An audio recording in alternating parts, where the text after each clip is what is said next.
ഇയ്യോബ് 32-ാം അധ്യായം 1 മുതലുള്ള വാക്യങ്ങൾ.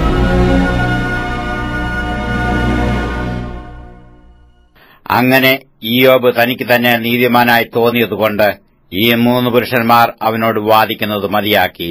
അപ്പോൾ രാം വംശത്തിൽ ബൂസ്യനായ ബെറഖേലിന്റെ മകൻ എലീഹൂവിന്റെ കോപം ജ്വലിച്ചു. ദൈവത്തെക്കാൾ തന്നെത്താൻ നീതീകരിച്ചതുകൊണ്ട് ഇയ്യോബിന്റെ നേരെ അവന്റെ കോപം ജ്വലിച്ചു.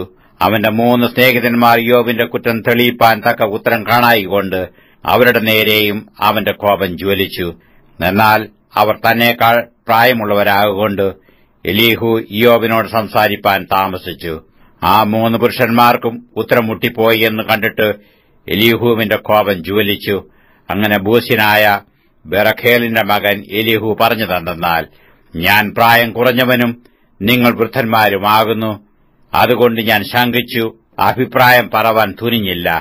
പ്രായം സംസാരിക്കുകയും വയോധികം ജ്ഞാനം ഉപദേശിക്കുകയും ചെയ്യട്ടെ എന്നിങ്ങനെ ഞാൻ വിചാരിച്ചു. എന്നാൽ മനുഷ്യരിൽ ആത്മാവുണ്ടല്ലോ, സർവശക്തന്റെ ശ്വാസം അവർക്ക് വിവേകം നൽകുന്നു. പ്രായം ചെന്നവരത്രേ ജ്ഞാനികൾ എന്നില്ല, വൃദ്ധന്മാരത്രേ ന്യായബോധമുള്ളവർ എന്നുമില്ല.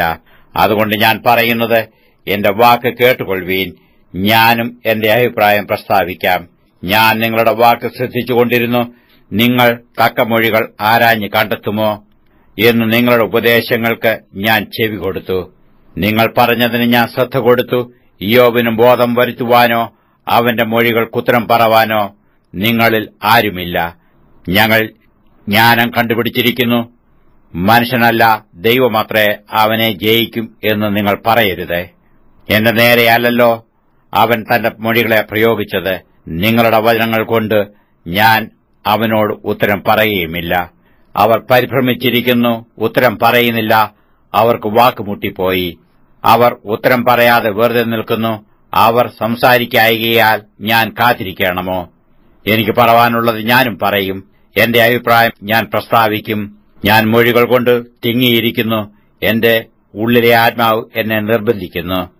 എന്റെ ഉള്ളം അടച്ചുവെച്ച വീഞ്ഞുപോലെ ഇരിക്കുന്നു. അത് പുതിയ തുരുത്തികൾ പോലെ പൊട്ടുമാറായിരിക്കുന്നു. എന്റെ വിമ്മിഷ്ടം തീരേണ്ടതിന് ഞാൻ സംസാരിക്കും. എന്റെ അധരം തുറന്നു ഉത്തരം പറയും. ഞാൻ ഒരുത്തന്റെയും പക്ഷം പിടിക്കുകയില്ല, ആരോടും മുഖസ്തുതി പറയുകയുമില്ല. മുഖസ്തുതി പറവാൻ എനിക്കറിഞ്ഞുകൂടാ.